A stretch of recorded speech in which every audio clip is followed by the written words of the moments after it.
Hello दोस्तों, स्वागत है आपका अपने यूट्यूब चैनल एपी एडुकेयर में। तो दोस्तों, हम लोग जियोग्राफी की क्लास हम लोगों की चल रही थी और जियोग्राफी के 13 क्लास हो चुके हैं।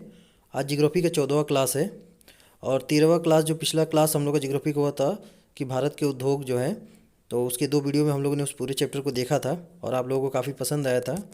और इसलिए मैं आप लोगों के लिए आज जियोग्राफी का 14वां क्लास, नया क्लास लाया हूँ, नया चैप्टर, भारत की जनजातियाँ एवं प्रजातियाँ। ये चैप्टर हम लोग एक ही क्लास में ख़त्म करेंगे और फटाफट रिवीजन करेंगे और देखेंगे क्वेश्चन। अच्छे अच्छे क्वेश्चन हैं जो एग्ज़ाम में, जनजाति से क्वेश्चन एग्ज़ाम में पूछे जाते हैं, ज़रूर पूछे जाते हैं, मैच कराने को आते हैं या डायरेक्ट पूछ लिए जाते हैं, तो बहुत ही महत्वपूर्ण है। तो चलिए शुरू करते हैं। शुरू करने से पहले आप लोग से प्लीज़ निवेदन है कि आप लोग प्लीज़ जो है चैनल को सब्सक्राइब कर लीजिए और स्क्रीन पर बेल आइकन बटन जो आ रहा है उसे दबा लीजिए, ताकि जो भी अगली वीडियो आए वो आपको मिलती रहे। तो चलिए, धन्यवाद। आगे शुरू करते हैं। तो भारत की जनजाति एवं प्रजातियों की पहला क्वेश्चन है कि बुद्धिमान मानव का निकटतम पूर्वज कौन था। तो मानव का जो निकटतम पूर्वज था वो कौन था, तो वो क्रो मैग्नन थे। ठीक है। अगला नेक्स्ट क्वेश्चन, मुंडा जनजाति है, कोल जनजाति तथा संथाल जनजाति किस प्रजाति से संबंधित है। ये तीनों जनजाति किस प्रजाति से संबंधित है, तो प्रोटो ऑस्ट्रेलाइड जनजाति, ऑस्ट्रेलाइड प्रजाति से संबंधित है। अगला क्वेश्चन है कि जनजातीय समुदाय को अधिसूचित करने का अधिकार किसे प्राप्त है। तो जो जनजातीय समुदाय होता है उसको अधिसूचित कौन करता है, कौन जो है ये डिसाइड करता है कि कोई जाति, कोई कौन अनुसूचित जनजाति या जनजाति कौन होगा, ये कौन अधिसूचित करता है। तो राष्ट्रपति को ये अधिकार दिया गया है। राष्ट्रपति किसी को भी इस कैटेगरी में डाल सकता है। अगला नेक्स्ट क्वेश्चन, किस प्रजाति ने देश में सबके बाद कदम रखा था। तो देश में सबसे बाद की कौन सी प्रजाति आई थी, तो नार्डिक प्रजाति जो है देश में सबसे बाद में आई थी। अगला क्वेश्चन है, किन जनजातियों में मातृवंशीय परंपरा पाई जाती है। तो मातृवंशीय परंपरा किन जनजातियों में पाई जाती है, तो गारो, खासी और नायार जनजाति। गारो, खासी और नायार जनजाति में मातृवंशीय परंपरा पाई जाती है।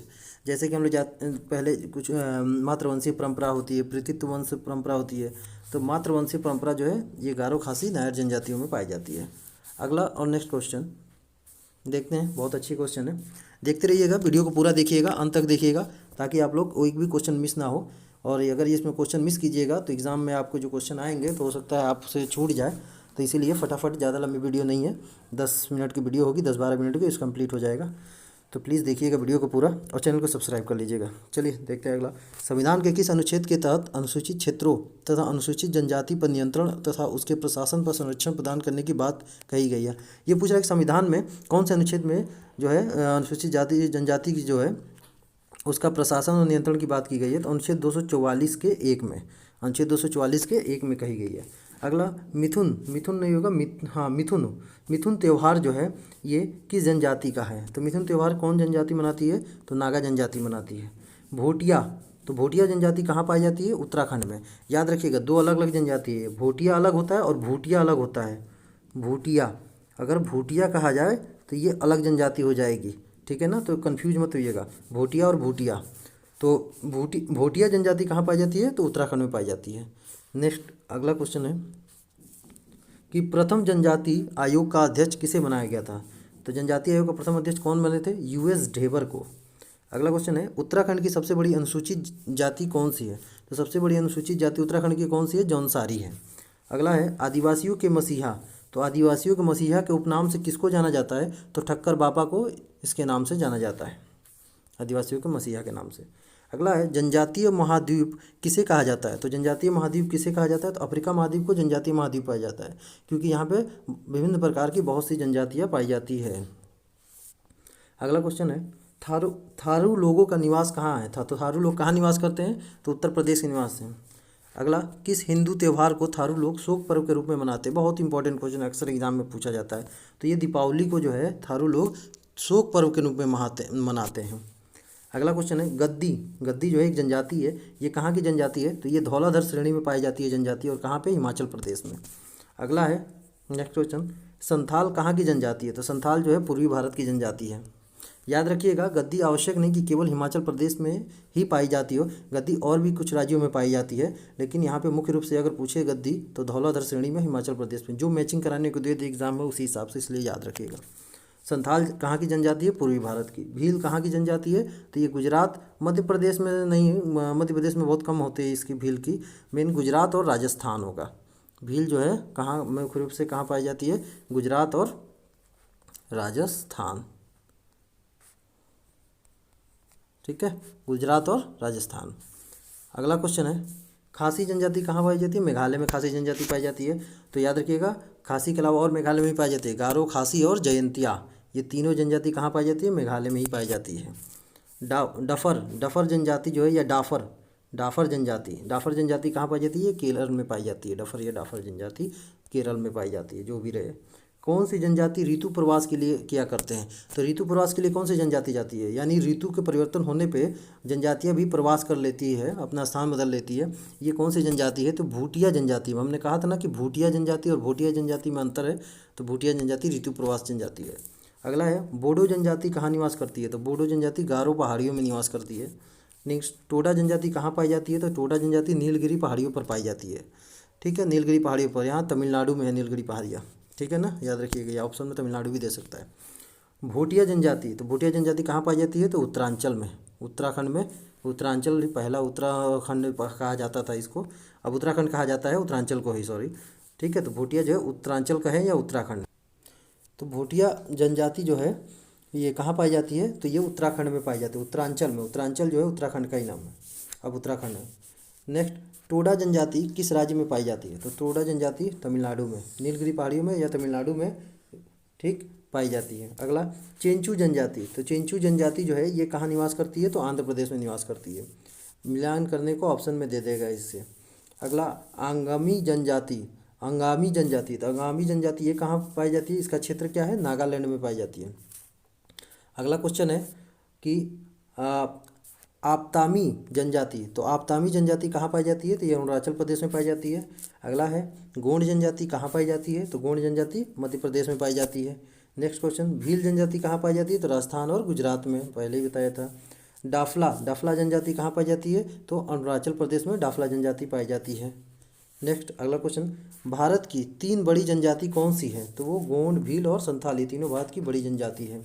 नेक्स्ट अगला क्वेश्चन क्या है कि कौन सी जनजाति बहुपति विवाह की प्रथा को मानता है? तो बहुपति विवाह की प्रथा को कौन सी जनजाति मानता है? तो मुंडा जनजाति जो है वो मानता है।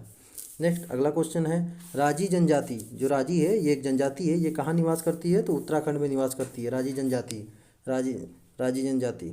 अगला नेक्स्ट क्वेश्चन, अगला क्वेश्चन है हमारा लेप्चा, लेप्चा।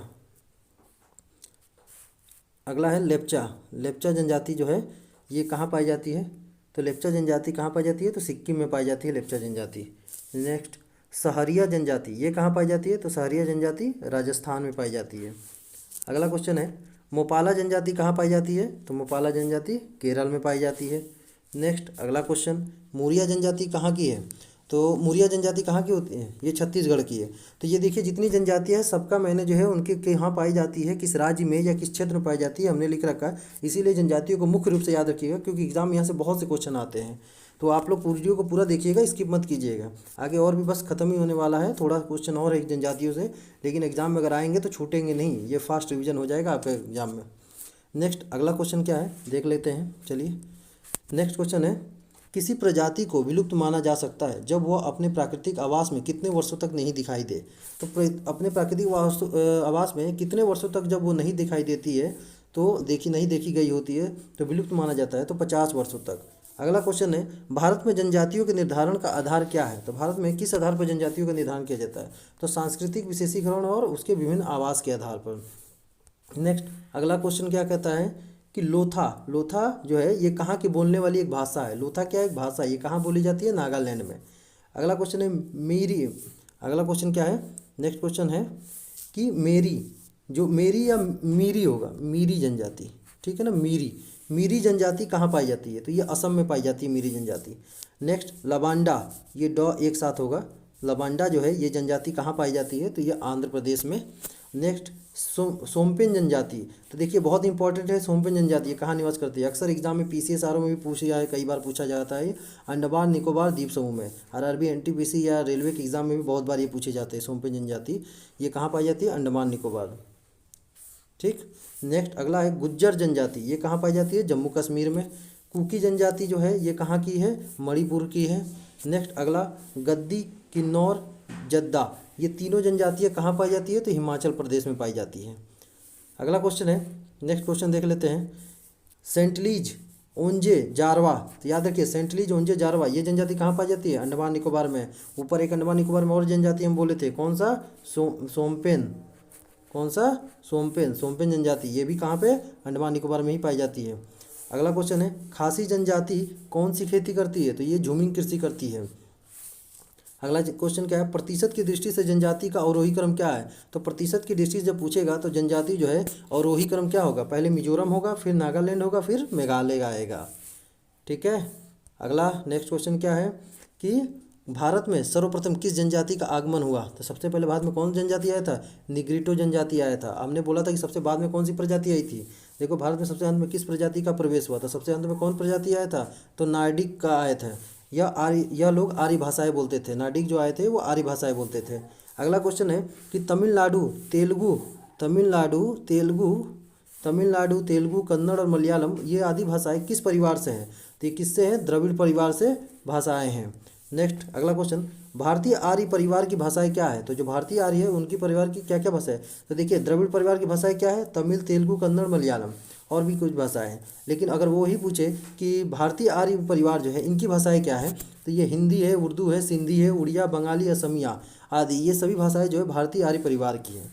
तो ये जनजातियों से संबंधित, भारत की जनजातियों और उनके प्रजातियों से संबंधित कुछ महत्वपूर्ण इंपॉर्टेंट क्वेश्चन थे जो मैंने आपको कराए हैं। इसी के साथ ये चैप्टर ख़त्म होता है और आप लोग से उम्मीद करते हैं कि आप लोग वीडियो को पूरा देखिएगा और पूरी इनको अच्छे से आपको समझ में आ गया होगा और इन्हें याद कर लीजिएगा। और आप लोग अच्छा रिस्पांस दे रहे हैं तो आप लोग से मोटिवेट होकर हम और भी अच्छे वीडियो बनाएंगे। नेक्स्ट क्लास में हम आप लोगों के लिए अगले चैप्टर लेकर आएंगे। और चलने से पहले आप लोग से निवेदन है प्लीज़ चैनल को सब्सक्राइब कर लीजिए और वीडियो को जितने हो सके शेयर कीजिए, लाइक कीजिए। धन्यवाद आप लोगों का। मिलते हैं नेक्स्ट वीडियो में। नमस्कार।